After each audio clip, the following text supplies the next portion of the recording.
Өмірден өтіп, жұмаққа жетіп, жайланғандар қаншама. Анасын сағынғандарға арнайы сағыныш басатын жырым. Келмесіне кім қияды анасын, түс көргендей болып пенде қаласың. Анаң ғана мәңгі өмір сүрердей жаулайды екен перзентінің санасын. Мейлі анаң 100-ден асып кетсе де, кәрілігі қуып жүріп жетсе де, перзент үшін қартаймайды анасы, қиындықпен сынақтардан өтсе де. Асыл ана, жүзің нұрлы күн едің, шаңырақтың мерекесі гүл едің, сабырлы едің, қадамы бар салмақты, мейірімге бөлеуші едің жан жақты. Барлық балам болса екен деп қасыңда, барлықтарын теңеп қойып асылға, бәрін бірдей көре алатын анашым, жасыңызды жетсе деп ек қасырға.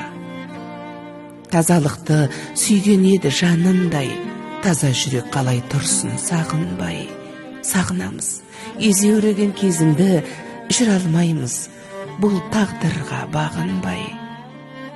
Кеттің ана, жұмағыңа білеміз, дұға тілеп еске алып жүреміз. Ақ жаулығың исіңізді сіңдірген, соны иіскеп аңсап кейде жүреміз. Даусың сенің естілгенде жібідік, сол даусыңды іздеп жаным түңілдік.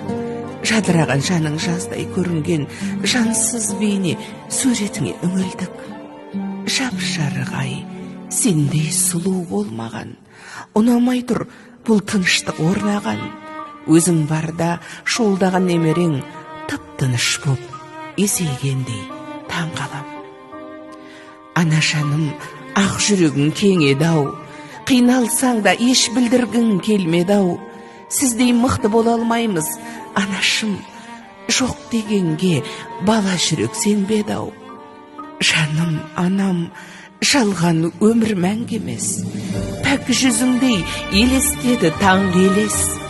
Тек жақсылық оймен ғана жүргенім, сізсіз өмір өтер бірақ мәнді емес.